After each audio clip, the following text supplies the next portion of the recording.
like as a skateboarder, and it's like, dude, your points are valid. But I still, as a skateboarder, is better off today with Red Bull than without it. And as a consumer, I love watching it. I fucking love watching it. Like, that's for me. Like, I can come home from a day of work and I can crack a few cheap beers and I can watch my SLS, and that's my football, that's my basketball, or my hockey. That, like, I'm not into those other sports, and I am into skateboarding. So to have that as a skateboarder, I really appreciate it, like, a lot. You know what I mean? And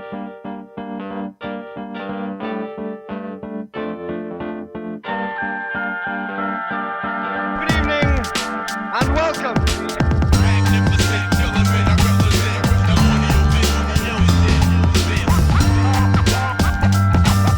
Good evening and welcome. Clint, good to see you, bro. Oh yeah, good to see you too, dude. Thanks for stopping by. Yeah, thanks for having me, man. Pleasure. The golden hour sun is about to set, so I'd say it's time to start rolling here. Word? Cool. Yeah, works for me. Dude, when did we meet each other, man? I was trying to think about this the other day. Like, it was like 10 years ago-ish. I don't really remember the exact, like, moment or, like, how we met, but I do remember the apartment you were talking about. I didn't know you when I started, like, putting clips together for Good Things and doing some motion graphics for Good Things for those who skate. Yeah. That was, like, came out in 2010, so... So we're shooting a little over a decade now? Yeah, I think I met you, like, pretty closely right after that. Like... Yeah, that sounds right. That one season of just like hanging out at Trav's, just editing and cranking out clips and smoking spliffs. I think what happened was Travis invited me over to your place for like a little sneak preview, and I remember you had done that cool symptoms graphic work for us with like the blocky letter, the 3D blocky letters, almost like the N64 logo. Fact checking myself, it was Matt Moore. I'm embarrassed to say that I got it wrong, but check out his link in the description. Incredible artist. So super random, but I really remember. I remember that logo. Pete Chili who did the graphics. Oh, okay. I remember I was incorporating him and stuff. He did the Scrabble board totally. So, yeah, shout out to Pete Chili. Yeah. So it's been a while, dude. It's been a while, but basically just meeting you through the grapevine, you know. Like interests, passions, fucking psh. Yeah. You know what I mean? Yeah. True, yeah. And what, you're from... I'm from Vermont. You're from Vermont. Yeah. We're bound to meet each other. You know? Yeah. It's a small fucking state. If you're into a similar thing as anybody else in Vermont, you're going to know everybody in the state that's into that thing. Yeah, I feel like a lot of places, like, you know, you'll know the people that you, like, in your graduating class from your, like, section of the city, your region or whatever, you know. But in Vermont, it's like, no, everybody knows everyone 5 years older and 5 years older. Yeah, totally. Yeah, we probably know your aunts and your uncles, maybe some of your cousins. Yeah, for sure. Yeah, no, I'm Vermont born and raised. My family's from New York, so I'm kind of like a New Yorker, like slightly out of place. Oh, you're not seven generations deep. So. No, I'm definitely not. The first time I knew of you, I was actually doing your title for little cameo clips in Good Things. No shit. Oh yeah. Huh, I wonder if I even have that right here. That'd be kind of cool to... That would be kind of cool. It was not one of the clips I got ready for us, but... Oh jeez, we're gonna have to edit this one out of the... Let's see what we got here. Let's check it. On DVX 100. Oh yeah, this is what's his name, dude? Carlos Young, skated with him. I was there when he did that. And Manny's on that. It's hard to see, but that's front shove manual. With a kink at the end, with a curved kink at the end.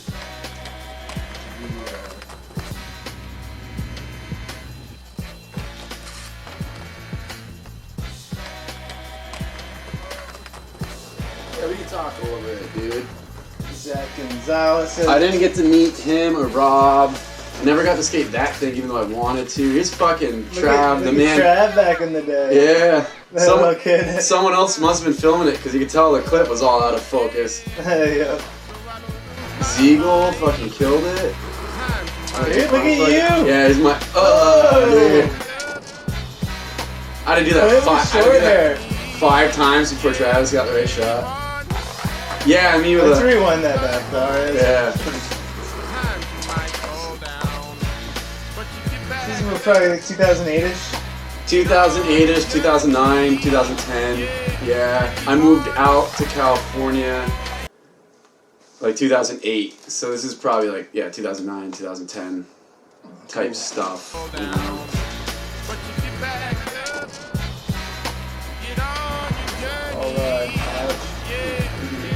Being shared to put on some nice clothing while I'm going out to film. This is an ollie backside flip? Yeah. Dude, that's crazy. Tight. And it actually flipped too. It wasn't too it wasn't too foldy. No, That- just a regular backside. The backside flip was cool because I suck at doing flip tricks down shit. Like I was kind of figuring it out at that point in time. This one? Yeah, and even though it's such a small gap, it's got a short run up, which was hard for me. But then the sun came out for like 2 seconds, and I happened to actually like land that one out of like 50 tries when the sun was out. The So sun looks cool. yeah, it definitely made the clip. Like, it's that aesthetic where it's like, dude, this footage is so low resolution, but it looks great. You know? Yeah. At least that one. Yep. That spot was cool, dude. Just fucking, and I'd like broken my board, so I had to do it on. That was actually Sean Stem. Shout out, rest in peace. One of the many clips when Sean loaned me his board to get the clip, which was cool. Yeah, That dude. was Stem's board. Right Yeah, there. when I did Alice's handrail, the 10 stair, it was on Stem's board. Oh, nice. Yeah, which he skates goofy and I skate regular, so I have to skate the board backwards. Is that like a gap you have to go over? A little bit, yeah, a little bit for sure. This is the one, what's his name? Jeremy Reeves got like a front blunt down that ledge. So if anyone knows, it's out in the East Bay fucking area, like Walnut Creek or some shit like that. So you were living in Cali here? Yeah, that's a Cali spot. Like all the clips from this were out in Cali, yeah. And you were there for how long? 4 years. 4 years. Yeah, from like That's an education. Oh, for sure, dude. I mean, I wasn't really aware of it until after the fact, and I moved back home. But it was like a pilgrimage for myself and a lot of my friends in that same age bracket. You know, kind of forced you to grow up a little bit and get the fuck out of I feel like sheltered ass Vermont. You know. I feel like everybody, especially if you're from a rural town, you benefit from living somewhere else for at least 6 months, like living there instead of being a tourist. And actually, what it's like in order to actually have to adhere to the rules of that place. Totally, and get by, and and how you're expected to like behave in that culture, and fit in with the limitations that come along with it. You know? Yeah. No, it was a really, really cool learning experience. It definitely helped pull me out of my shell a lot, you know, because I definitely used to be like introverted a whole shitload. Oh, really? Oh yeah, big time. Big fucking time. Yeah, that's another side of it that I didn't really think about, is that, you know, just being able to like meet people and to like establish a social circle of your own in a new place. You have to. Yeah, you have to pull yourself out of your shell, otherwise you're not going to meet new people and experience all those new things, you know.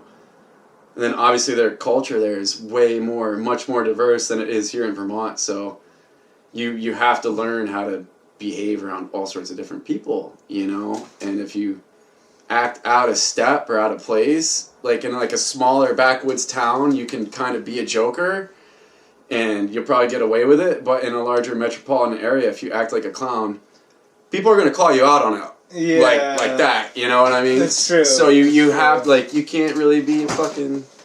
Less excuses, you know, less exceptional, statuses, I think, where everyone's, you know, got to figure out how to get along together, you know? Yeah, pretty much. Except, it's like in Vermont, you know, it's like everybody, for the most part, it's like such a white state that a lot of people are the same, you know what I mean? So you don't have to have that learning curve of having so many different people around you. You know, in the East Bay, it's the most diverse place on the planet. Super. So you have to learn how to accept people that are different from you. And if you can't accept people that are different from you, you're not going to make it there. Yeah. You're not. Seeing a sign written in a different language, if that offends you, you're going to have problems. Or if you're a racist, you're just not, move to Texas, dude. Yeah. Bay Area, California, is just not for you. You know what I mean? Yeah, I feel like it's different in different places, too, because For sure. Part of For sure. the history of Philly, where I lived for a while, which is East Coast and West Coast are definitely different kind of paradigms, at least as far as city planning goes. Mm-hmm. You know, and I think the mentality of like boroughs is much more East Coast. Dude, the different neighborhoods in LA are the size of entire cities on the East Coast. You know what I mean? Yeah. So like, it's everybody's more like kind of different groups of people in different regions. They're all like butting up against each other. They're all like crammed together on the map. You know? Yeah, especially because of the way the development was back in the day. They're just kind of like poor people on that side of the river, rich people on this side of the river. Oh, and I've seen it, dude. Yeah. It's fucking gnarly, man. That's in the West Coast too, but it's just even more like historically ingrained that neighborhoods hate each other in the East Coast cities, especially in where it's like in the Mid-Atlantic, where like Baltimore, Philly, and it's kind of weird that we're even talking about this, but it's one of the things I noticed living in different places. Just from the 500 miles between here in Vermont and Philadelphia. Yeah, it's kind of crazy how like there'll be like generational like pent up like I'm just seeing it right now. They've been literally pent up in this tiny neighborhood in the Northeast for so long. And they're surrounded by all these other little neighborhoods, and they don't get along, and the tensions have just been building and building and building for like 100 years. I was crossing like Fishtown into Kensington, just going to a dude's party, a friend of mine's party. He lived there, you know. Yeah. And one dude's like, "Hey, man, do you know where you are?" And I'm like, I think so. And I'm like, this is the first time I've walked down to go to my homie's house. Yeah. But yeah, I know where I am, basically. Like, what? But but no, dude. He's like, no, this is the line. Like, when you cross this avenue, you're in Kensington. Yeah. You know, did you realize that? And I'm like, yeah, bitch, leave me alone, man. And then he walks away, and I'm like, shit, where? Yeah, no, that's not. Yeah, it's not something. Yeah, dude. So, I mean, I got like crazy tangents about California. Like, if you want, I could fucking. Yeah. Like, dude, we can edit anything out that you... Alright, so just being in the wrong neighborhood, you know what I mean? And yeah, it was one of those big learning curves of like being in California. And one night I was coming back from the city and I got off the train and it was like it was like right before 10, last bus running home. And I got on the wrong bus, dude. I got on the wrong bus, right? And like halfway down, I'm like, is this bus like, maybe it's just a different line I'm not familiar with. At some point it's going to turn around and take me back home. That never happened. It's like the last bus of the night, dude.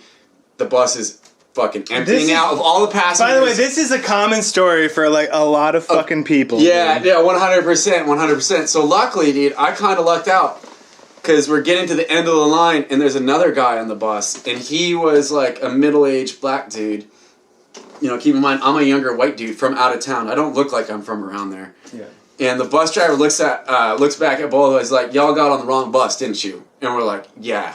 And so the bus driver's like, fuck, what can I do? Because he knows this is a really bad neighborhood in Richmond. We were down in the bottom of fucking Richmond, dude. I've had bus drivers in different parts of the country refuse to let me out at certain places. Yeah, no, this is the Golden Triangle, dude. So, like, the bottom fucking 10 or 20 blocks of Richmond, California, they don't even get municipalities there anymore. Like, they don't get electric or the mailman or running, like, it's different, yeah. So, anyway, we're like, yeah, we took the wrong fucking bus, dude. I'm like, fuck, how am I getting home tonight? Meanwhile, the other passenger, the black guy's kind of freaking out because he knows where we are, whereas I don't really, you know? And the bus driver's like racking his brain like, shit, what can I do for these guys? So he's calling up all the other bus drivers like, hey, I got these two guys on my bus. They need to get out of Richmond. And eventually he gets one bus driver and he's like, all right, what I'm going to do, guys, is I'm going to take you back to here, you know, as far as I can take you. And then I'm going to drop you off, and you wait for the 23 line to come through, right? It's like, okay, cool, dude. So he takes us, and we're on, like, 10th Street, which Richmond starts at, like, 45th or 50th Street, and as you get further down to 0, it just gets worse and worse, right? So we're down on, like, 10th Street, just waiting for the bus to come, And the guy that I'm with starts doing this, dude. He's like, I'm like going around and checking around the bushes, and I'm like, what is this fucking dude doing? I'm like, dude, what are you doing? He's like, I'm looking for escape routes. Because he grew up in Richmond, and he had just moved back.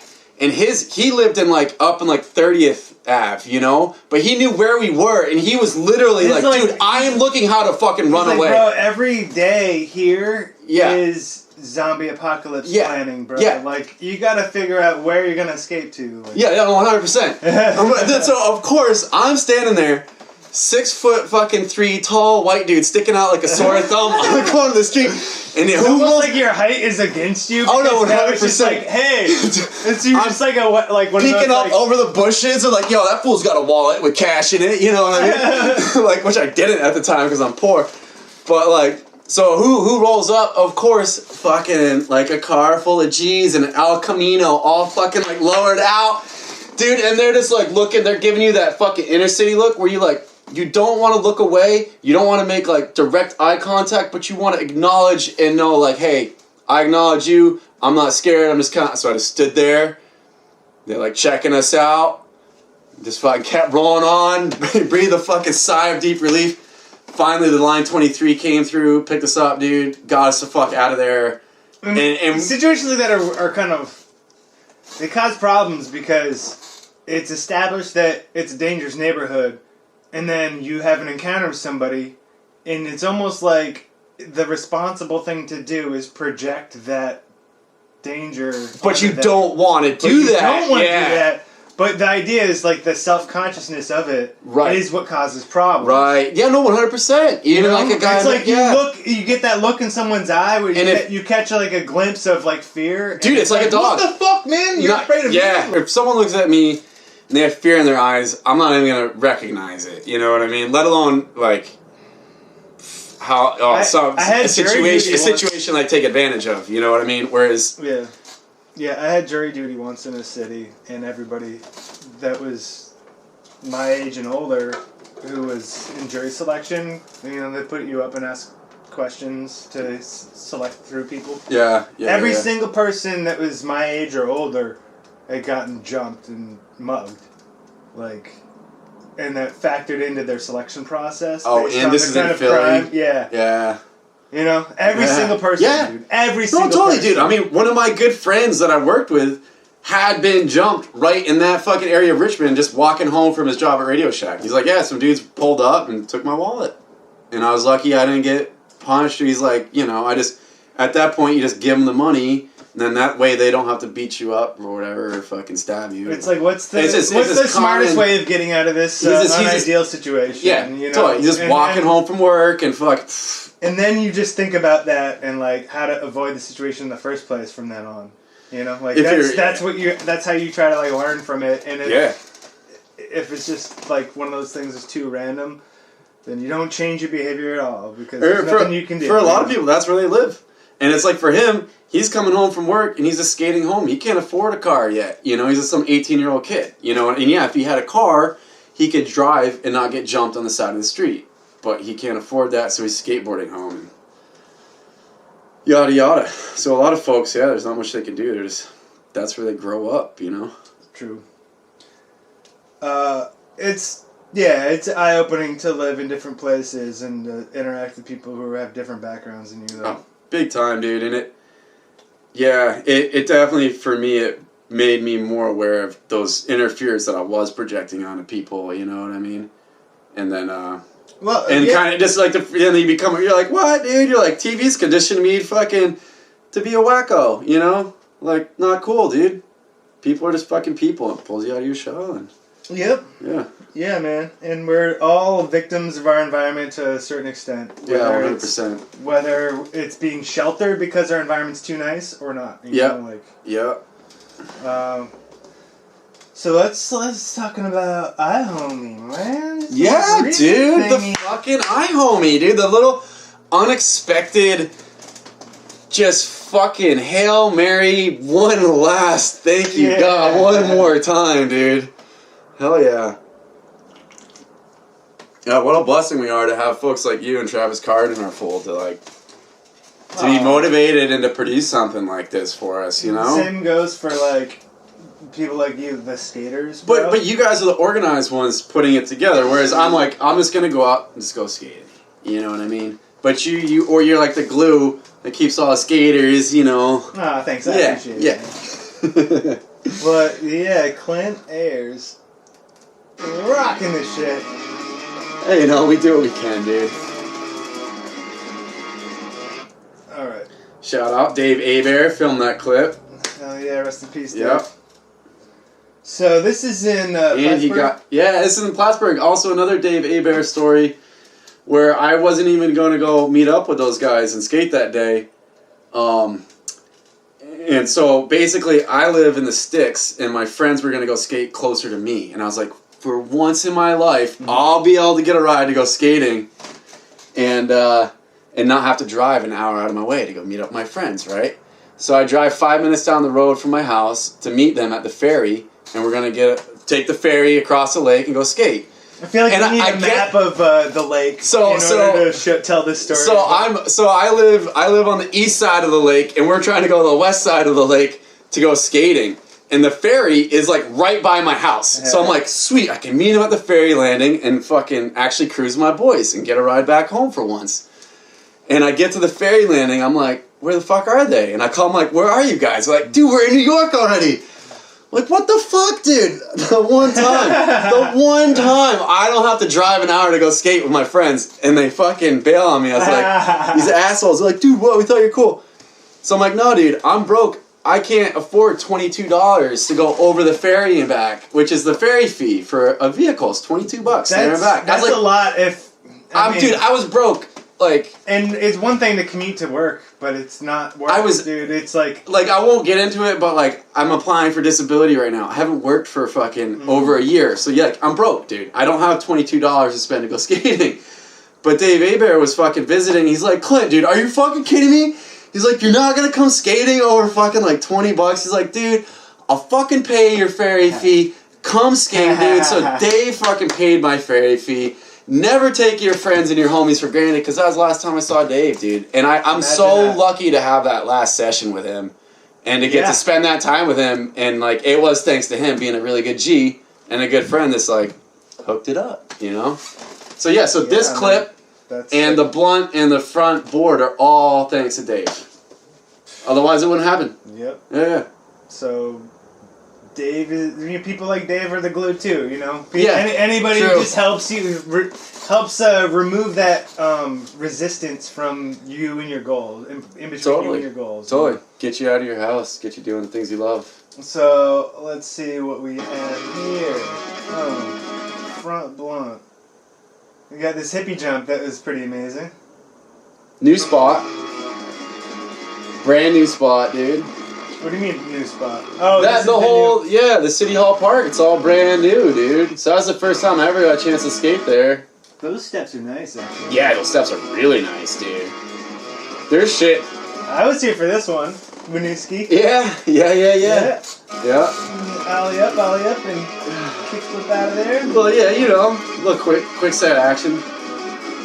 I have slow feet, so.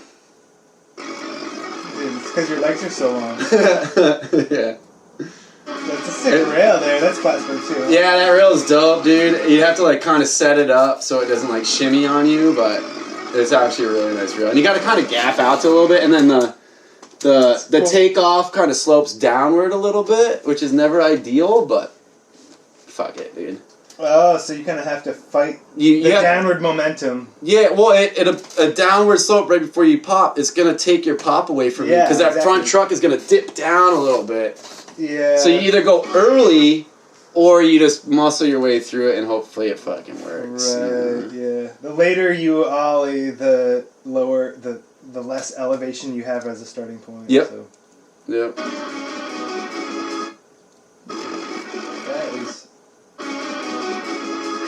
That's one that's gonna hurt if it comes out from under you. Yeah, for sure. There's more tricks I'd like to do there, but I'm fucking old, dude. That blunt stall's sick. Yeah, blunt stall came out alright. It's pretty stoked. I was here for this one too. Yeah, you were. Yep. Yep, this is a fun little sesh, dude. Everyone got their clip. That was cool. And look at this fucking crooked grind, dude. It's Champlain College is the shit. It is. Whoever so designed good, that, dude. props to you. Yeah. Thank you. It's the best. It's one of those clips where like you can do a crooked grind on the box of the skate park, whatever. But when you have the skate spot, that's good. It just makes the trick for you, dude. Yeah, Travis said nobody wants to see, and it's true. As much as it's not true, it's really actually true. Yeah. Nobody wants to see footage of a park. No. It's weird, but No, it's true. unless I'm watching a skate contest. Right. But like even on Instagram, it's like it's interesting how it's almost like it's not even like it's almost like skate parks are for practicing street skating in a way. Oh yeah, 100%. They are. know? Yeah. Like it's Totally. it's not a replacement almost. No. It's Learn weird, like, if you can do this trick, but if you can't at least find one spot in the street where you can do that trick, can you really do it? Can you sure you can do it in a perfect fucking situation, the skate park? That's not real life. Real life is never like a perfect circumstance. You're always having to work within limitations, I think that's a lot about what Vermont skating is. Well, I was gonna say like this, dude. Like a skater like me, I'm not really a technical skater. I can just do basic tricks. So it's like if I can find the right spot to do the trick on, it's gonna make me look really good, dude. Right. You know what I mean? Yeah. Which has been hard, like skating in Vermont because we're really like limited in the spots. But that's also me just like. No, it's true. I could have been better. I could have set my game up more, I guess, or tried harder. But yeah, you go to like the right spot. You only have a certain number of like acres that are developed with actual ledges and skatable things like that. And you're like, sure, there may be like a handrail, but it's like the only one. So maybe it's not a good learner, or maybe, there's a good ledge, but it's not great for this trick. Or it's like a decent ledge. But like, look at the aesthetics of this thing on video too. Like all the red bricks, dude, and the nice masonry work down there. It's a visually pleasing spot. It's a unique spot because it's a curved ledge. It's technically a little harder because you got a gap into it. So it has all these cool things working for it that make it unique and make just a simple, basic bitch trick like a crooked grind into something incredible. And it's not the trick itself, it's the spot, dude. Yeah. Yeah. I mean, say what you want about crooked grinds. It's still the king of grinds in my eyes. Fair enough. I mean, yeah. being able to pop out of it and land it is like, so, dude, that's a lot of people have a mental block right there, True. They get up right to that point and then they just can't get beyond it. True. Yeah. But holy shit, dude. Look at that. Look at how long he goes for in this one.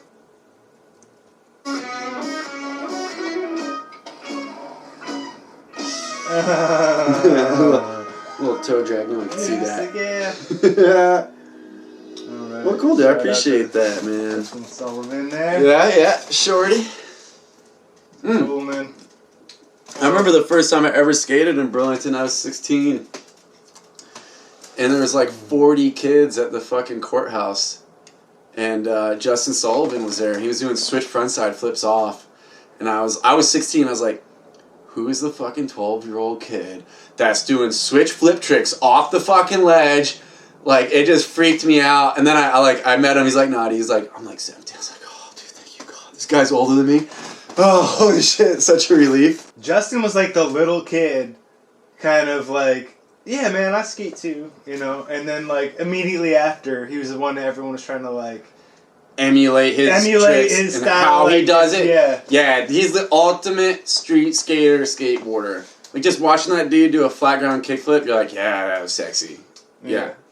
And, like, I can only imagine, like, how far he would have taken it if, he never got hurt or anything. Yeah. Like, it's same with everybody else. Yeah, I mean, that's a Not to million single him dudes. out, That's a million dudes. Yep. Yep. But, yeah, he was always inspiring. Yeah. Whatever. Yep. I have a clear memory of, like, being a metronome once and seeing him. He's like, yo, what's up, man? How the fuck is your wrist, dude? And he's like, don't ask me how my wrist is. And I was like, I meant to say, how's your skating? Yeah. He's like, it's all right for the fucking wrist. Yeah. Trying not to think about it, dude. Yeah. Totally. But, you know. Yeah, he just got cursed by that. Like, dude, once you fall on that one spot of your body... It's a repetitive thing where, like, if you catch yourself that way, then you will kind of always catch yourself that way. Yeah. And your subconscious is just like, there you go, hurt yourself in the same spot again. It's just like stuck in there, you know? I almost feel like it's not our place to even talk about. You know? Dude, skateboarding, man. Like, you got to pay to play, dude. And like, if you think you're gonna skateboard and not get seriously hurt, you're fucking kidding yourself.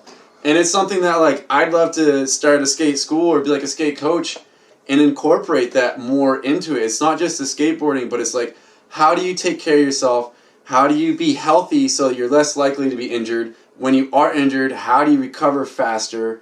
And everything. Those are all those things that, like, I never had in my coming up as a skateboarder, and I didn't really take care of my body, and I got injured a number of times, and it just was like the end of any chance I ever had at turning it into like a career or something more than just like a hobby. You know what I mean? So I think same with any pro sports, really, though. Like, look at the average career of like an NFL. But the NFL guys, dude, they have access to like incredible physical therapists, incredible drugs, incredible and good even then, food. the average career is like still super short. Yeah, years, because you're beating yourself the fuck up. But look at guys like Felipe Gustave. Felipe Gustavo's been doing it for a while. He's been doing it for a while, but look at him specifically. And this is like, you're like, I don't even want to talk about injury, but it's such a large part of skateboarding. Mm-hmm. I feel like it does need to be addressed at some point. But yeah, so Felipe and Paul Rod, they both recently, in the past like 2 or 3 years, went like through serious knee injuries. That's what took me out of the game, was injuring my knee and then not having the proper therapy and having to go to work and turning an injury into like a much, much worse situation. But those guys... they have access to good trainers, to great physical therapists, to all the right equipment, and they've been able to rehab kind of as like a full-time job. And within 2 or 3 years, they're back in SLS. They're back skating top-tier form, you know what I mean? So I feel like that's something that a lot of skateboarders... being able to bounce back. And being able to have access to that medical attention, which so many, like your average citizen doesn't. We get basic bitch... like, oh, you're hurt? Go to your generic physical therapist. I'm lucky where I've found like really good physical therapists, but it's been a whole journey to get there, and then an even longer journey to work with them to where I'm starting to see the results that I want. You know. But what is that like? Is that like a private racket, or is it like where you shop for physical therapists? It's up to you. Like your community? It's up to you. Like, it's a learning experience, and I had to learn it on my own. Where, like, yeah, when you talk to, like, your primary care physician, right? And they're like, okay, you're injured. We think what would be best for you is go see a physical therapist. They're going to give you a referral to some basic bitch physical therapist that may be good, may be bad. And you go work with them and see how it is. And I've worked with enough medical professionals at this point where I kind of know what I like and what I want out of somebody. Mm-hmm. And then I also know... when somebody's giving me pretty generic treatment, and then when somebody's actually really good at their job. And so I know, because I have pain at certain points in my body, so if they can key in to what's troubling me, like really fast, I know, all right, this person's really good, and they know what they're doing, and they're going to actually give me the care that I need. Whereas if they're just kind of like, if you say something, and they're maybe a little dismissive, and then give, well, maybe this exercise will work, and they just don't really care, you know, and they're just waiting for the clock to tick down, go find yourself a different therapist, because even the worst doctor is still a doctor. Yeah. You know what I mean? So you have to just, it's just a journey of working with different people and finding people that work with you, you know? Yeah, man. And so you can shop around. Because I feel like part of the problem sometimes with American healthcare is it is a pay-to-play thing. It is, absolutely. Yeah, and so you have to, like... And nobody's going to tell you, like, what the best options are unless you already have the money and you're at the door, kind of. Totally, you know? Totally. And a lot of times they don't want you to have those best options because Because then you're going to get well, and you're not going to be feeding into the whole medical industry. You know what I mean? There's definitely a shadow incentive there. Yeah, I will spare our listeners that whole thing. But anyway. Dude, it's Yeah. So props to like the people who are healing people. Yeah, totally, man. So I really lucked out, and I found a private business where the woman that owns it and runs it does a really good job vetting the people that she hires. And I've worked with her and 2 of her other long-term therapists, and I just started working with another therapist that she recently hired. I was pretty nervous about it, but she's awesome. And I'm getting things working from her that I wasn't getting from working from the other 3. So from working with all these different people, I'm getting a variety of techniques of basically how to heal myself. You know what I mean? Sounds clutch, man. It's huge, dude. So many times I feel like it's just like, well, there's physical therapy and there's surgery. Yeah. It's almost like you're, the way that like it hits the shopping part of the American brain is like, well, whatever the best option is the most expensive option, and it's the easiest for me. If I can afford it. Yeah, which would be like the surgery, but like... But not necessarily, because, you can't always just cut things out that are inconvenient. Well, yeah, totally. And like most of the time the doctors will tell you like, look, this may work or this may not, or someone like me, where I'm sure there's a doctor who would have been willing to cut me up, but I have a muscular skeletal thing, it wouldn't have helped at all. You know what I mean? Yeah. Well, yeah, health is deep, dude. Health is crazy. Take care of your health, kids. Yeah. Seriously? Yeah. Don't take having health insurance for granted. It's a blessed thing. And if you do get hurt, like, and you have to get treatment, fight for it. It can be really hard and really daunting, but as long as you don't give up on yourself, there is that hope at the end of the tunnel. There's there's something there. Yeah, definitely don't ever give up, folks. No. Care for the things that are valuable and don't give up on them. Hang in there. You can do it, bud. So what are your thoughts on Street League these days? Okay, Street League. Because I know this is kind of it can go either way. I've heard a few, like, the hardcore cats, like, it's not core skateboarding. But here's my personal take on it is like whatever. It's almost like, not to interrupt, but to interrupt. Yeah. It's almost like what we were talking about before, street skating versus park skating. Okay. All right. So how does that fit in? Dynamic? Remind me as I go down because that could fit into this at some point. But so I think the first point I want to make is like so I've heard some people kind of hate on it because it's not core skateboarding, right?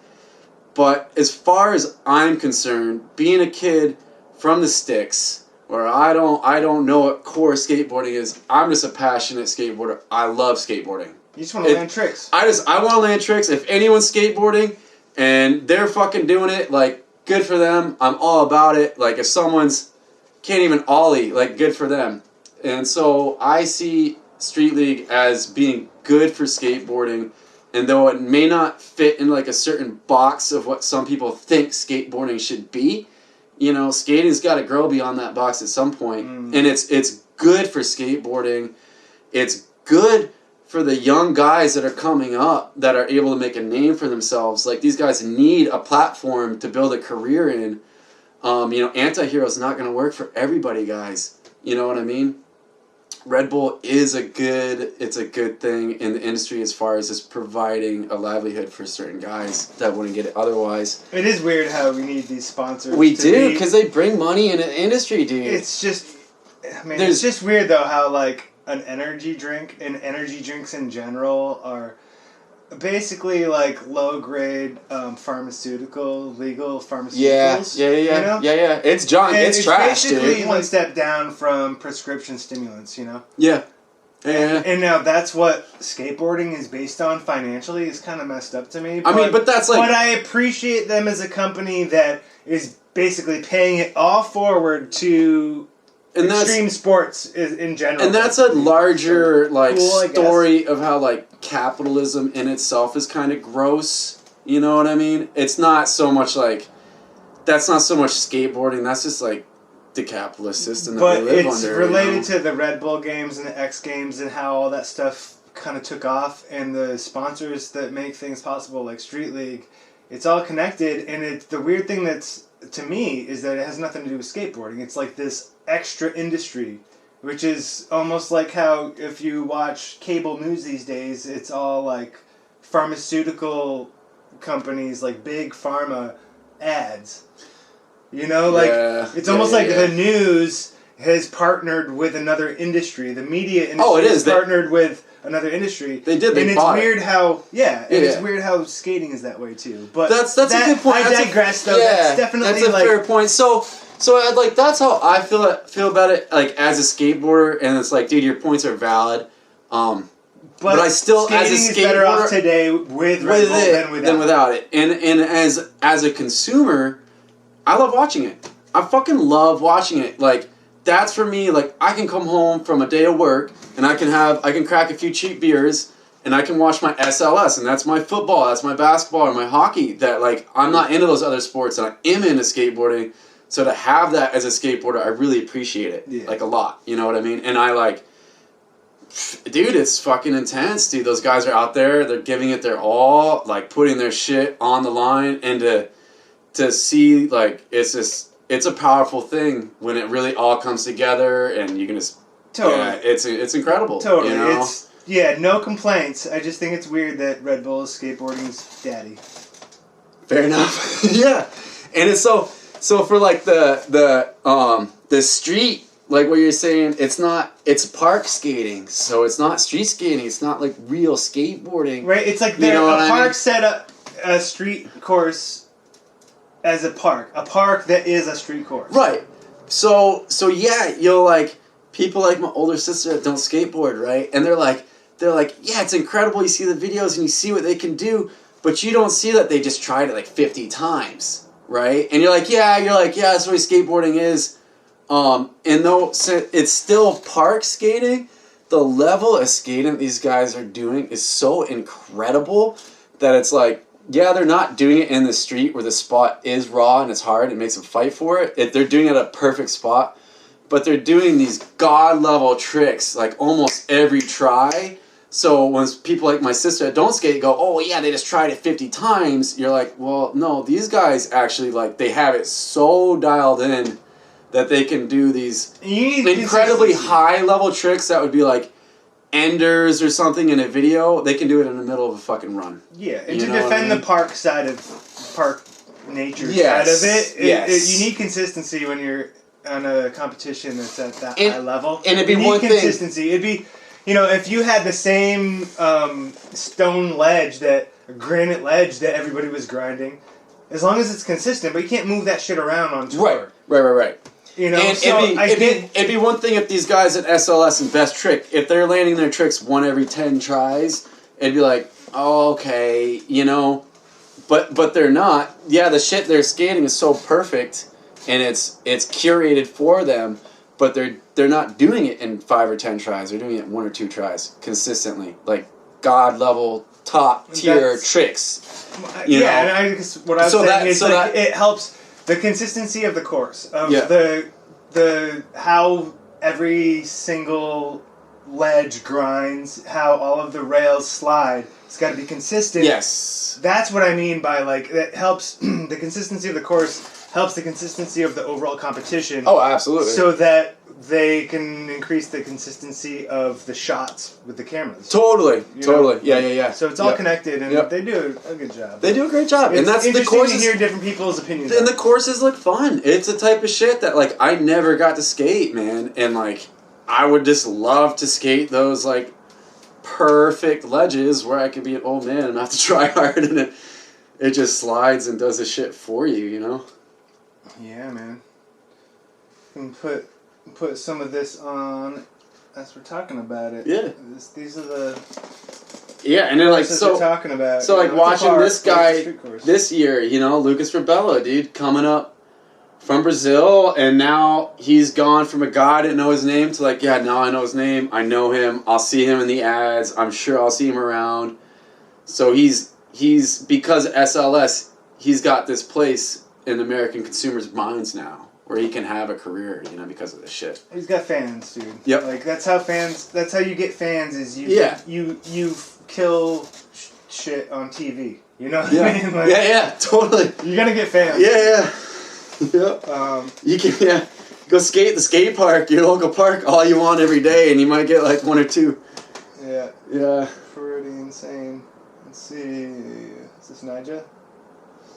And it's also cool, like, watching, like, the years, like, we're watching, dude, now we're going to have to start watching Nija fight for the championships, you know, whereas the past few years, it's like he was the fucking guy to beat. But now we're going to have guys like Jagger, or fucking, this homie, what's his fucking name? You remind me his name. Gustavo? Yeah, Gustavo. Yeah. And, so that's another point I really did want to make about the SLS, right? Is we saw this year we had a new guy in due to a wild card. There's a few guys in due to wild card. But the one guy, this guy right here, Jagger. So he wasn't invited in. He earned his place in from a wild card down at like Tampa Am. And he ended up taking the whole competition. So how many other skateboarders are there out there that aren't getting invites and don't have the opportunity to win that wild card that could take the title from Nija or P-Rod? Like I've seen on Instagram, there's like that dude Marcelo Perfetto or whatever his name is that like.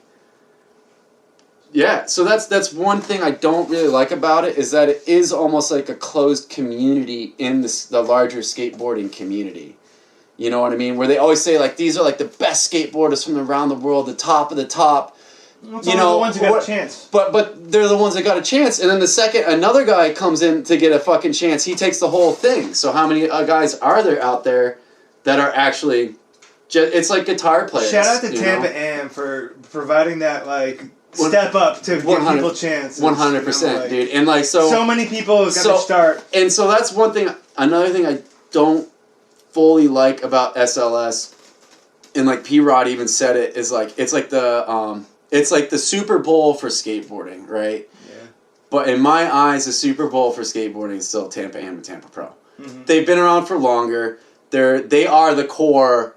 They're that core skateboarding like competition, just like in the life of skateboarding. Like they are skateboarding. You know what I mean? Yeah. Like they're down for the cause. If skateboarding they're is not taking money, trunk, dude. Yeah, 100%, dude. And they're still doing their thing, and they don't look like they're ever gonna slow down.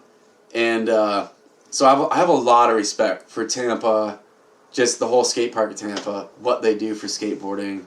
I actually got to skate the park once, which is pretty cool. Hell yeah. And yeah, you know, shout out to them for also getting involved, you know, now that I think about it. Like, if their competition is the wildcard opportunity for SLS, they're acknowledging SLS.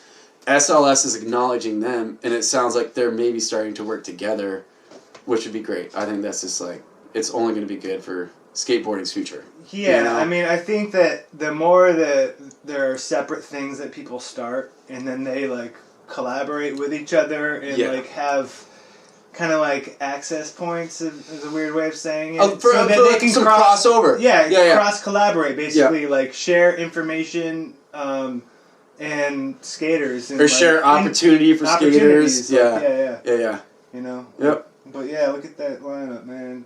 Jagger Eaton came up.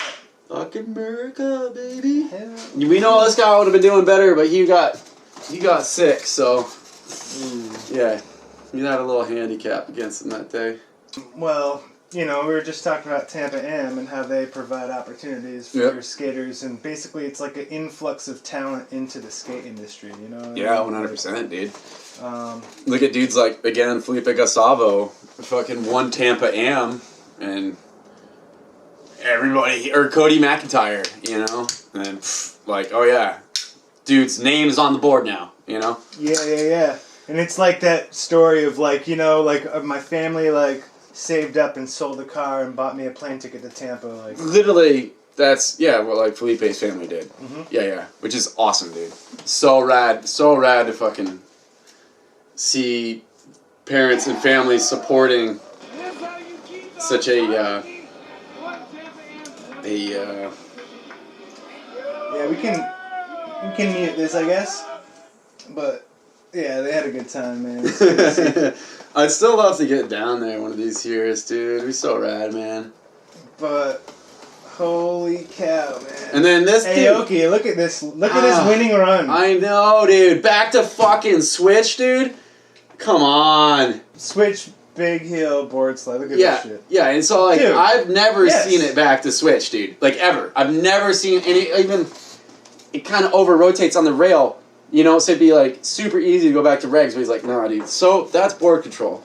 That's fucking board control, dude. Switch, big heel, board slide, back to switch. Switch, dude. Let's just start this over again and like kind of like follow like how amazing it is. So Okay, yeah. all right, so Overcrook, dude. Just shoulders down, dude. Just cruising off the end. Yeah. from that angle, it looked like a nose grind. That's because you're not a skateboarder, dude. Yeah, No offense. definitely overcrook. Yeah, Because- yeah, and you can see he's got the front wheel or the inside wheel, the toe wheel, you know, pinch lock. Mm-hmm. Yeah. Move this out of the way. Yeah. It's got it pinched. Yeah, he's got the pinch. You know, it's a solid overcrook. Even Manny's like, Jesus Christ, dude, that was a fucking smooth overcrook. Dude, That back to switch, dude. Okay, so it's not a switch Mongo push because he went regular up the quarter play. Okay. Dude, Look at this his tray bomb play. tray, yeah, like a That sexy tray play too. is- Yeah. I appreciate Bomb the back tip top. foot coming forward and not kicking out to the back like it was really popular for a while there. But yeah, tray flip like Josh Kalis, proper. Oh! Backside flip. Oh, he took his foot off, dude. Look His at- foot see this? completely came off, dude. How did he land that? How did I he don't not know. fall? But how he... That's not toe drag. That's my foot initial drag. notes were like toe drag. No, that's No, his whole foot. That's fucking foot drag. And he landed it. Like, Yeah. You know what he did is he ripped this sticker, this giant like decal I just... off. Yeah. If you like look back. Yeah, I saw that, dude. So it's Look. see this piece right Yeah. here. Yeah. All you can see, it's already curling up a little bit. Yeah, and Yeah, he yeah. just his foot planted right on there and But ripped it bro, off. can we just... Yeah, there it is. Can we just take a moment to acknowledge this is probably the first and only time in history someone is going to get first place in Tampa Am, and his foot came completely the fuck off the board, but he didn't bail the trick. So how do you judge it? It's How do almost you like judge it? forget about it. Don't detract. Yeah, totally. Don't detract. Totally. Yeah. Like he landed it. Yeah. Dude, It's that's like, yo, it's incredible. the course, man. Yo, take your shit down. Yeah, totally. Interference, dude. Interference. Holy So shit. That's incredible. Yeah. Anyway, his foot came off from that backside flip, but he still somehow landed it. I would not have caught it. I didn't catch it watching it last night at home. I wouldn't have caught it unless you like slowed it way down, dude. Yeah, if you're not watching closely, you don't even notice his foot came off. But that was amazing. That was amazing. That was like So the announcer, the announcer says it. He's like, "How did he fucking not bail from that, dude?" Mhm. Hustle. He's hustling.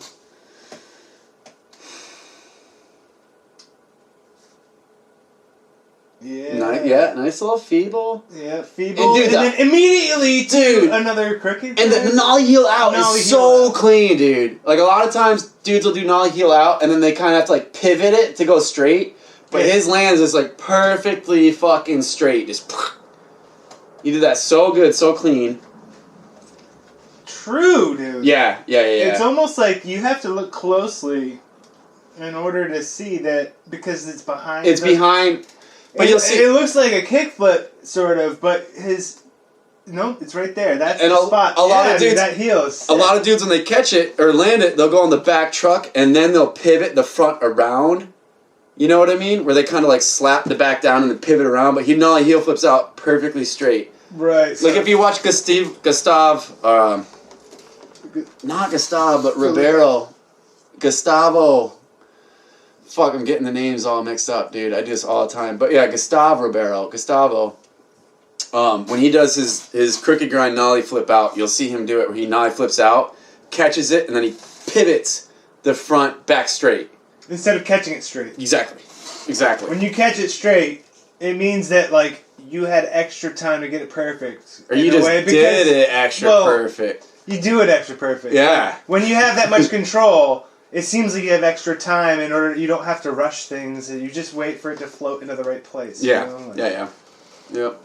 Sick though. Yeah. But yeah. This is, dude. It's incredible, dude. And like I've maybe seen this dude on Instagram once or twice, but like I haven't quite got his name down yet. But like, yeah, now I'm gonna nollie big heel fucking backflip, dude. Yeah. Oh, so good. That's a fucking well, you gotta watch that one again. dream trick, dude. Shout outs to Jay Rich, nollie big heel backflip. Oh, dude, the way he lands that, dude, so fucking good. He's just like coming at it like, boom. Yeah, yeah. He's got that MJ Steve without having to try though. You know what I mean? Because MJ he always lands this, but it's just natural, you know. Yeah, yeah. Also, a little bit of some Kevin Braun style in there, too. The way his stance was. Alright. Fucking nollie shove, backside lip. He's like, I just did a nollie big spin, heel back lip. Yeah, I know. It's like, I can do the little brother version of that last trick. You know, just keep stacking. Yeah, why not, dude? Oh my god. Yeah, it's more points. And then a perfect nollie heel lip. Perfect nollie heel. So good. And what is he skating, dude? Are those like Asics, dude? I think those are Asics, dude. Are you serious? It's got like the swoosh with the 3 holes in them. I could be so wrong. I don't know. Honestly, it looks like Hurley. The Hurley. Okay. Which, because you're right. It's like an H. At first, I thought that this decal thing was part of his sole of his shoe. I was like, what? Did he have a blow up? What was that thing? Or maybe they're Karyumas, dude. I don't know. Dude, the Karyumas are sick. The Valeles, dude. Is that? It's his brand. Oh my god, dude. Okay, I'm not as like a motion graphics, like visual effects, dude. That commercial with the elephant was like, it's the best sneaker commercial I've ever seen. Oh, really? Photographically, like. I don't think I've seen. That's so cool. Though. It's Mike Vallely. I thought it was like a Brazilian company. Because there's like a lot of the new Brazilian dudes are on it. But no, he's smart. He's just fucking picking them up as they come up. Yeah, good for you, Mike. Yep. Yeah, I saw him. He had a little interview at the, I think at the Lake Havasu spot. Or maybe it was the world champion. Props to Yukido Aoki. Yeah. Oh my god. Props, homie, dude. Yeah. Like, Olympian. Now he's like the Tampa Am winner, and dude, he's going places. Yeah. Keep an eye out for that, dude. Yeah. No, but I mean, seeing dudes like younger dudes like that, like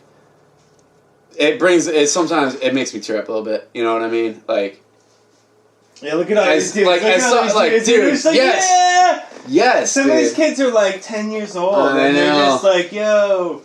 I know. It's like they're practicing. This is like college for them. Stage presence. Oh, for sure. Screen and shit. For sure, that's something. Like one kid like says to the other, he whispers to him, and he's basically saying like, "Don't be the last one to smack your skateboard, dude." Like, totally, dude. Yeah. Oh, but yeah, props to Tampa Am for just doing it right. Yeah, no, that's the thing. It's like they're like. This is skateboarding done right, dude. So if we can see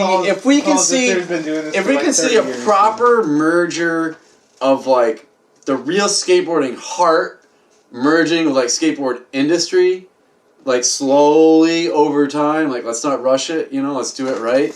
It'd be a beautiful thing. 100%. Yeah.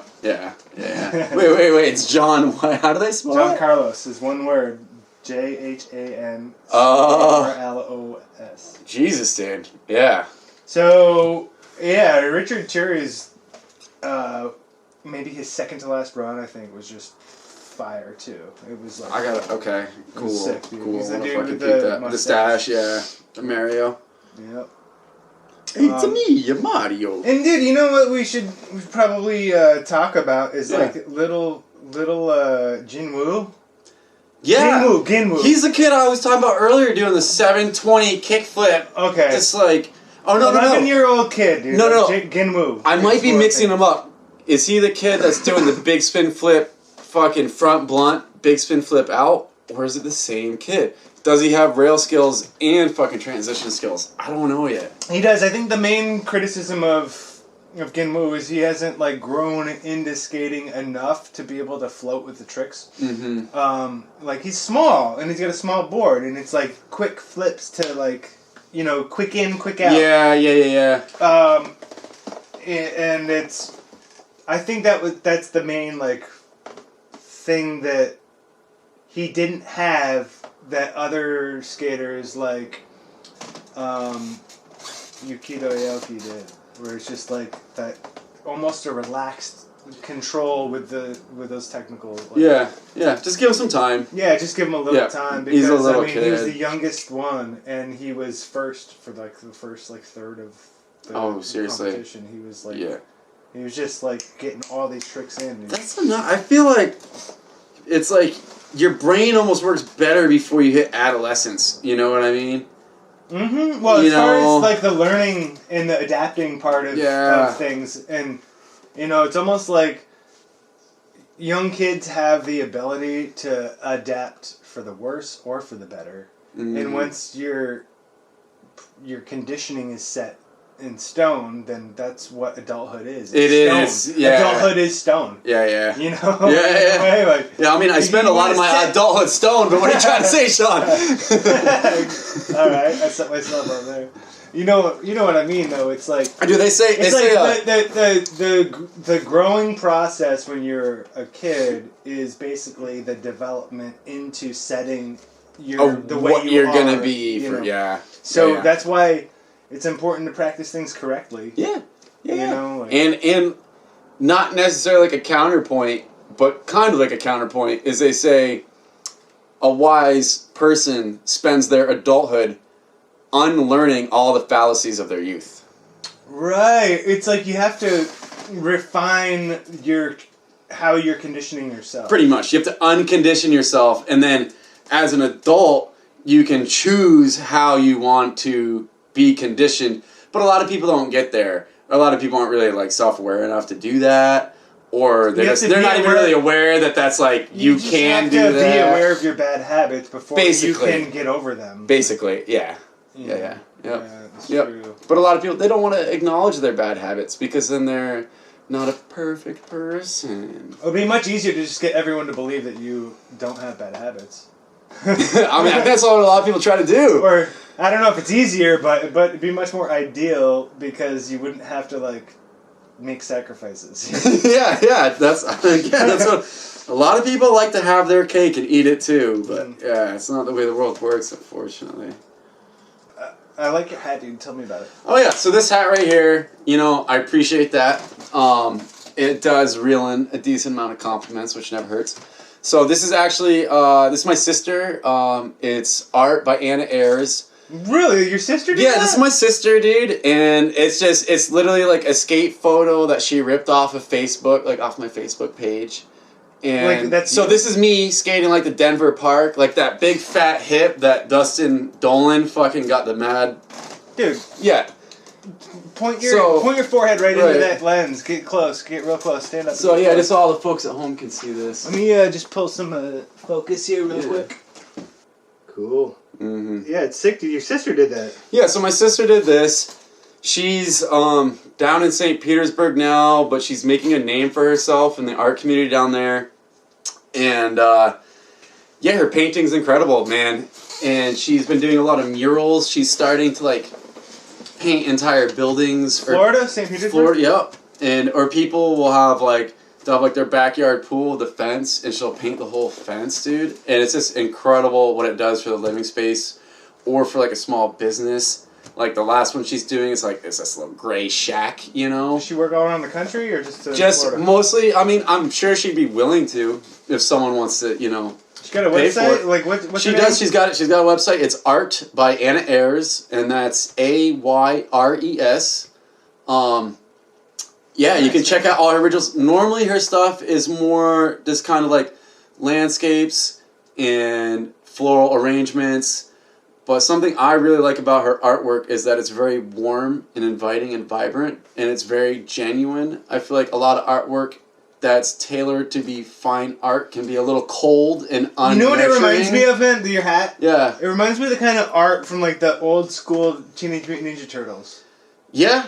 Yeah. Where it has like the clouds in the sky and they're like jumping from the top of buildings. Totally, it's definitely that. It's like, it reminds me of it's that, like the intro. Except as a skater instead of the So, Ninja Turtles. So she's cool, man. I actually I'm bummed I can't support her more, but I bought one of her smaller pieces with some of my COVID money. It felt great to support her, but she's doing really well. Her artwork's beautiful. I genuinely love it. So I urge anyone out there that, is into original artwork to check her out, and she might have something you're really into, Well, that hat's pretty dope, man. I appreciate that, dude. I'll would let she airbrush it? Like, I'll let her know. No, that? this is all, dude. She fucking painted right on the hat. Holy shit! Yeah, with brush. So she does mostly. That is like, I thought it was printed onto it. She has printed hats that you can get. She has one of like the Zen Barn down in Waterbury, Vermont. But she has a number of printed hats that you can order right off her website, but this is a one of a kind. So, sorry guys, you can't get this hat. It's the only one. I'm keeping it. You're fucked. it's cool though, man. I appreciate it. Good, Yeah. Dude. It's so I'm super proud of her. I like not bragging or anything, but like growing up, I was like always the artist in the family, and then all of a sudden Anna started drawing and painting, and after a few years, it was like, holy shit! Like where did this come from? Damn. Yeah. Yeah. And then she's taken it to a whole new level. She rose up and claimed the title. She definitely did. she surpassed anywhere I would hope to be. But it's cool. It's also like inspiring me to get on top of my art game and to try to just basically like try to do a little bit more artwork at home and actually get it out there and share it with people, Well, tell me about that. Like, what kind of art do you do? Like, do you have a process? Do you have like a genre that you focus on or anything? Like my medium is pen and paper, and Anna, my sister, she'll always tell me like, hey, like you should learn how to paint. Painting's where it's at, and I get it. But I like pen and paper. I like definitive straight lines. So I like drawing straight lines, a lot of them on the paper, and using a lot of color. In my 20s, I like to do like psychedelic influenced, just kind of weird, trippy pictures. But nowadays, if I do anything, I draw mazes, which is random as that sounds. This is something that we did as kids, like in elementary school. And it was a great time when we were kids. We'd even I'd draw a maze, my buddy would draw a maze, so they link up together, Make a mega maze. Yeah, exactly. So a couple years ago, I was doing an after school program, and I did mazes just as kind of like one of the activities. And a lot of the kids really took to it, and it kind of helped to reignite that inspiration inside me. So for the past few years, if I do get around to doing some artwork, I'll just sit down, I'll draw a maze. It's nice because I don't have to think about what I'm going to draw. The hardest part of drawing or art in general is being inspired. So I don't need to worry about inspiration. I just sit down and draw a fucking maze. And as I'm drawing it, then you start getting ideas of maybe I should do this, or it'd be cool to take it in this direction or whatever, Sometimes I think of the creative process as kind of like siphoning, where you have to get it started up to a certain point, and then it's all downhill from there because you've started the momentum, totally. Maybe it's a bad analogy, but once you get that ball rolling, different processes have a different amount of basically gas you have to suck into the tube to get it started, though. Totally. So my process is bad because I just don't do it enough, But then once I do, generally try to stick with a project to the end, But if the process, I think the number one process, just do it. Just do it. Yeah, just put yourself there and just start. Yep. And that's a good point, man. Yeah. You miss 100% of the shots you don't take. Yeah, totally. Travis Carr, dude. Yeah, totally. I'll never. Yep. Oh man. Yeah, but I mean, at the same time, it's like, you know, man, I can only shoot for so many goals. So maybe I'm not shooting my puck into this hockey net, but I'm still shooting my puck into like these other hockey nets. You know what I mean? So as long as you're shooting a puck into a goal, you're doing all right. It sounds like a X-rated analogy, but I get it. Hockey's scoring, dude. You know, like you gotta skate into the goal. You do. Keep your stick control. You might have to take a few shots. You know, your first shot may not go in there, dude. You have to try a couple more. You know. That being said, consent is sexy. Holy shit. So, you know, just to make sure we're covering our bases. Yeah. All right. So speaking of covering bases. Yeah. What is your setup? Did you bring your deck? Oh, I do. I got it in my car, dude. Go grab it, man. All right. Yeah. It's broken right now, so my setup is pretty. It's pretty. Yeah. Just don't spill your beer. Let me put it over here. And I'm just gonna put this here, and you can put it.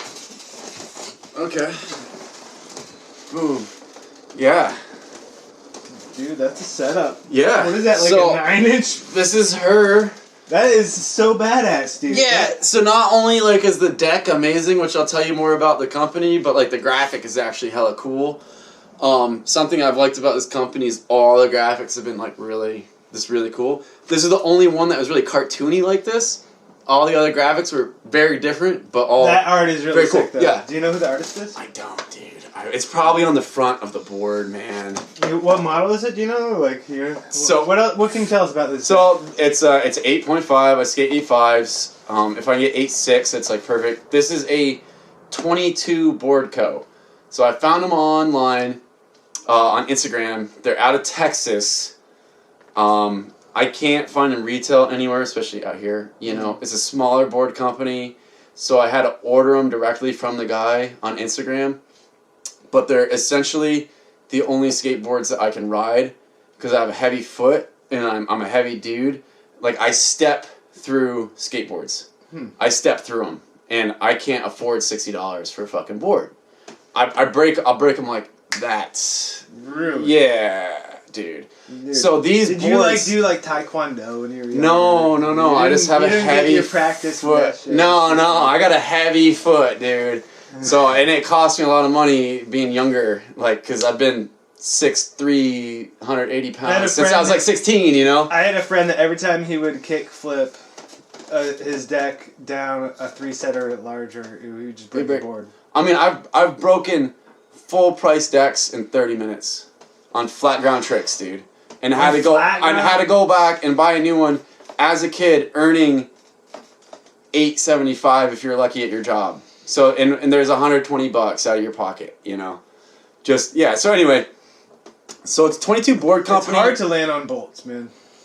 Especially, when you're all every fucking time lanky and shit. when like you're practicing, when you're still, well, like, that's the thing, when you're tricks. still learning. Like, now I'm a lot better First time at you do it. a trick, dude, you're not going to land bolts. No, yeah. So it's like every time as a kid, and even as an adult now, every time I land wrong on a regular board, it's broken. Mm-hmm. So that's something I really like about these, is that I can land non-bolts and you'll feel the board give.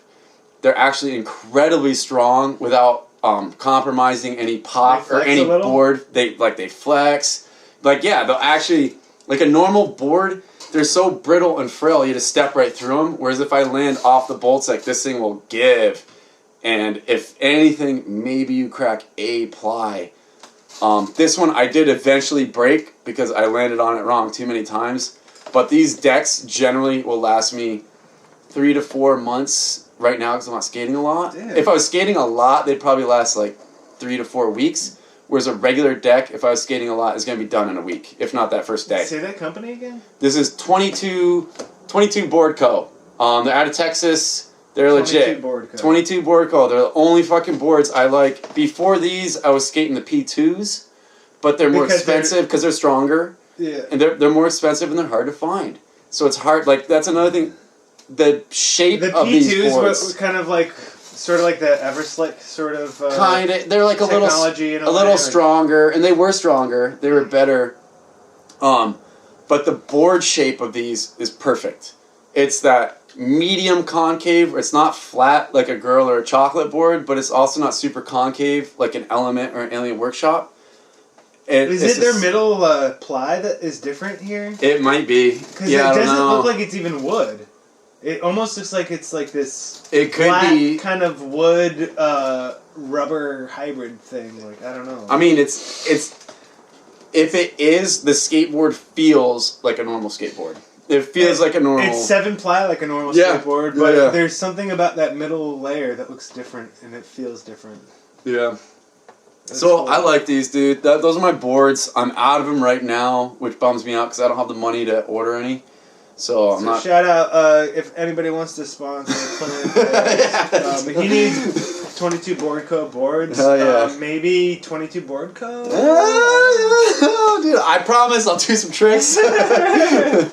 I love how you like show off the product that you love by saying like, yeah, these boards don't break. This is my broken one. Well, because I skated it for so long, dude. No, it's For bound sure. to happen. Yeah. So that's the board. The wheels, obviously, are fucking Spitfire Formula 4s, because why would you skate anything other than that? 53 mils. I mean, that's just... I don't have to say anything more than that. I fucking skate Independence, 149s. Riser in there. The middle, I got a little riser so I don't get the fucking... wheel bite in the pressure cracks as much. Yeah, and then these bearings, I usually skate Swiss, but I don't even know what these things are. They're green. I don't know what these bearings are. That's weird. I usually skate Swiss bones, but yeah. So, and then you can see I have an F on my front truck and a B on the back truck, so you don't get them mixed up. But yeah, that's the setup, dude. Then I like to mark my back, so I know which way is forward, I know which way is back, and you like a even symmetrical kind of tension and shit like that. Oh, so I do like slightly slightly looser front truck. Yep. You know, so it just kind of does that a little bit better for you. So that you have more control when you're steering and because you're gonna do most of the steering. So you want that a little tighter. Yeah. And this one's gonna be doing more of the turning at first, so you want it a little looser.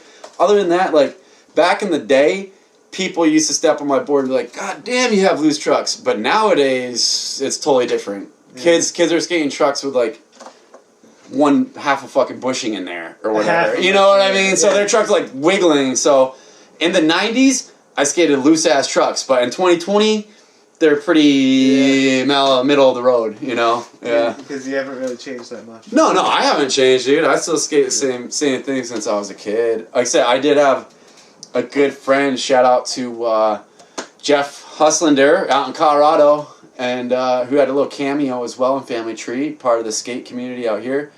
But he got me to step up to a wider board. At the time, I was skating like 8 inches. And he's just, dude, what the fuck are you doing? You're fucking 6'3". Excuse me, get a bigger board. And since then, it's just I had a small, first board. So much better. My first board ever, I split with a friend. We were on the road traveling. It was like a girl, not a girl board. This is before Girl existed as a company, but it was like,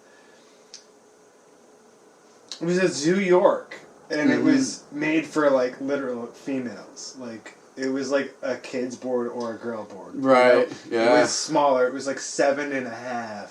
Yeah. And it was also like in the 90s when it was like part of, there's almost like different setups for different styles of skating, or like, you know, we just kind of come out of the era of the super mini wheels where it was like, how small can you get your wheels and still get the thing to roll? Yeah, totally. You know, because the idea I think was that the smaller the wheels, the less weight you have to push in order to get the board to flip. Yeah. So it was tiny boards and tiny wheels. Yeah. And double flips and shit like that. Yeah. And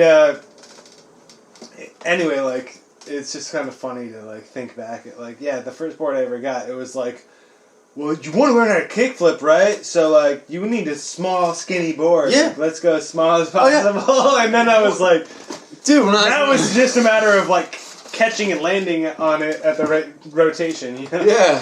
Yeah. That's when I was learning flip tricks. That was the whole thing. 7.5s, dude, and it flips your board fast and easy. But yeah, you break them like that, you know, and eventually eventually, shout out Shane Driscoll, dude. He got me to step up from the 7.5s, and what he told me, greatest words of wisdom was, you have to pop your tricks not like a bitch. It's like, yeah. Yeah, he's right, wow. dude. So I got a bigger board, and yeah, it was like harder at first, like nollie heel flip, but like, yeah, you put a little more, because it doesn't just, like, it's not like a toothpick up to your feet. But he was right, yeah, just put in a little bit more effort. And it really does. It's just so much better having that larger board to catch under your feet, and once you get it moving, once you get it in flight, then other things are easier.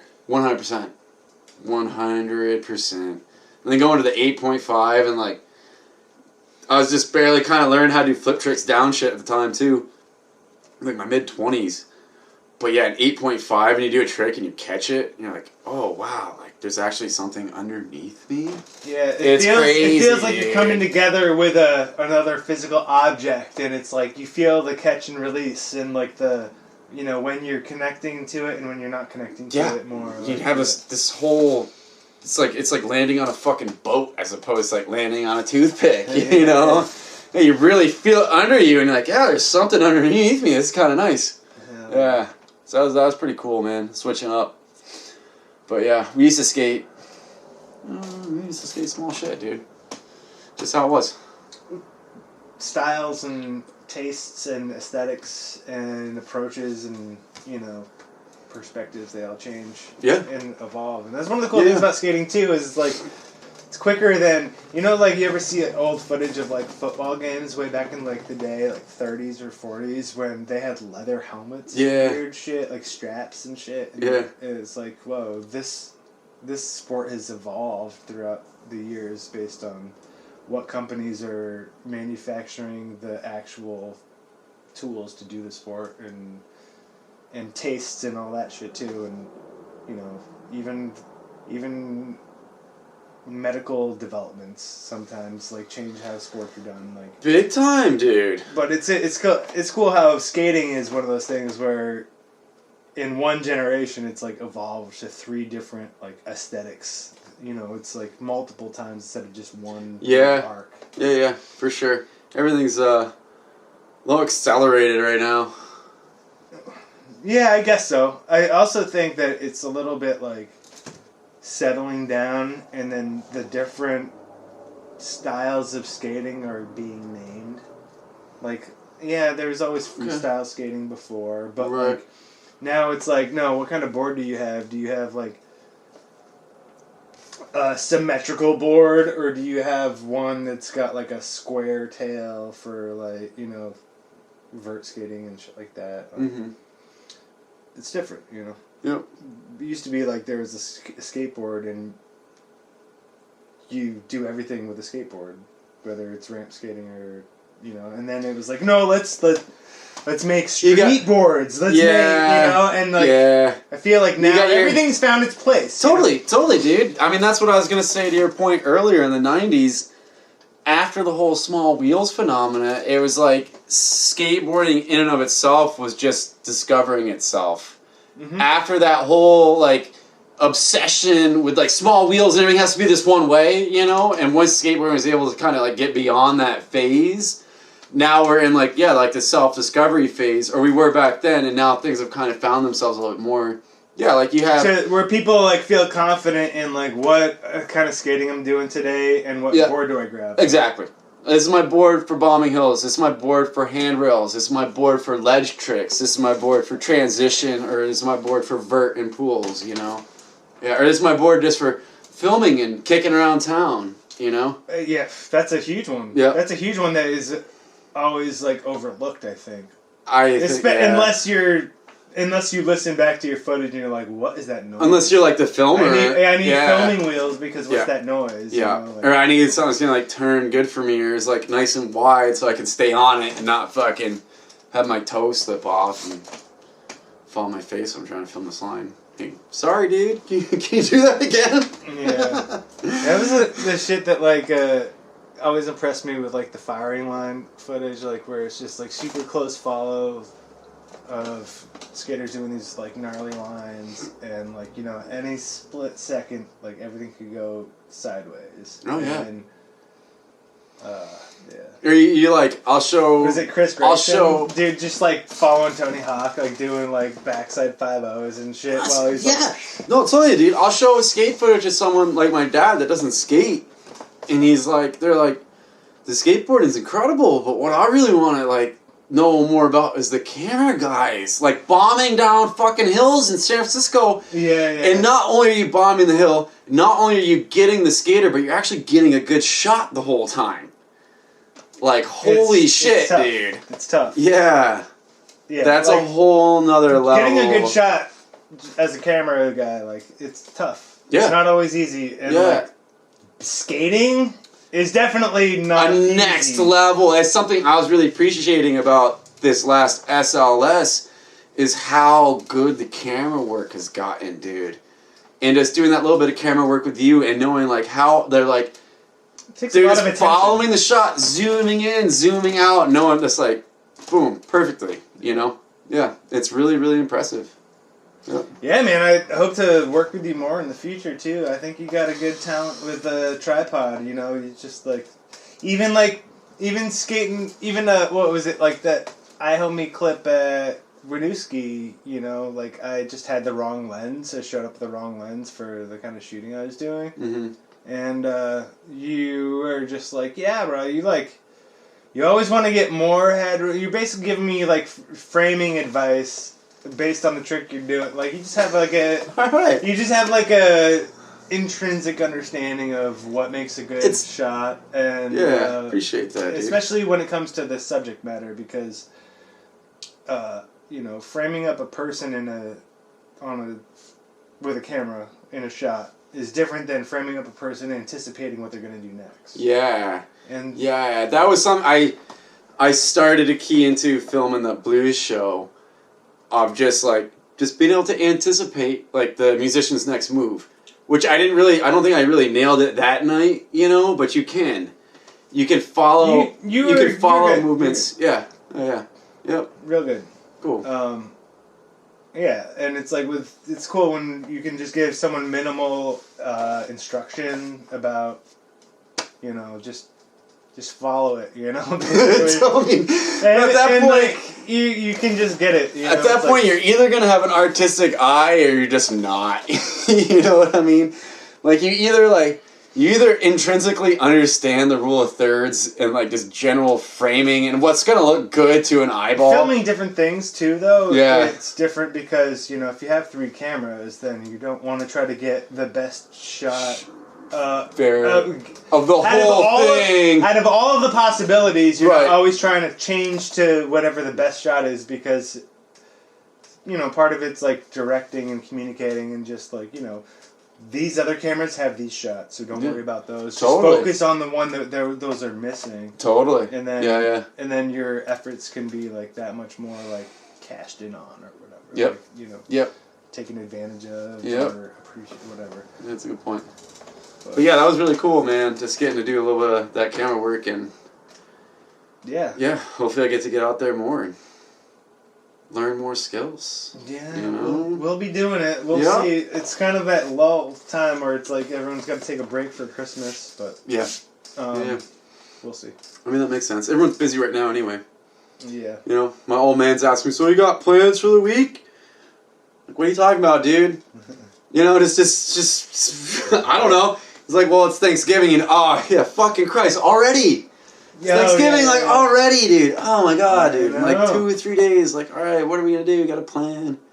It just never stops, man. I'm kind of psyched to do my mom is like the best with like cooking for like huge groups of people. So you're just gonna get to like go over and like reap the benefits of all her. Yeah, like no work for me, just all play, like all like bonuses, like and then like pack a bunch of like containers. Yeah. Yeah, you have leftovers in your fridge for the next week. Yeah, dude. What's for dinner? Fucking turkey, gravy, and potatoes. Dude, you don't even know. Like last year, she brought me like a 4-course turkey dinner. She asked how many like roommates I'd be having like over in the next like 3 days. Or Right. whatever. Yeah. Like you know, how many people will be there? Like, and she just like brought this like basket, basically like a picnic basket full of like Thanksgiving dinner just for me. Fucking meet Just your so that mom. she could be like, just so she could be like, you know, we're not having a get together because of COVID, but here's your turkey dinner. That's incredible. Yeah. Yeah. You're like, thanks, Mom. When you get like individual turkey dinners for like 7 people, and you eat on it all week, you feel like a king. Yeah, you're doing it. You're doing all right, dude. That's fucking pimping. I love it. Yeah. Well, sick, dude. Yeah. So, by the way, in case y'all don't know, Clint is going to be hooking up the technical side of the behind the scenes of Golden Hour. From now on indefinitely. Yeah. Maybe you need a week off. I got you. It's all good. But If I need to take my my vacation to Hawaii.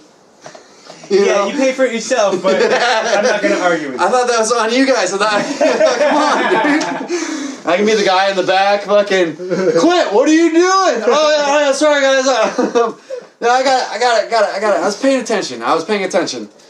Yeah. I love it, dude. Yeah. Yes, but Yeah. we have to do more of these. We have to get more footage of you killing it. Yeah, on dude. His 22 Board Co. Yeah, I mean, shout out to fucking homie. He makes good boards. And I know the thing, like, so I met guys, dude, in California. Their factory was, like, just coincidentally a mile down the road from my first place. And they were the Unbelievers. For anybody out there that remembers Unbelievers, and they did Halo wheels as well. Okay.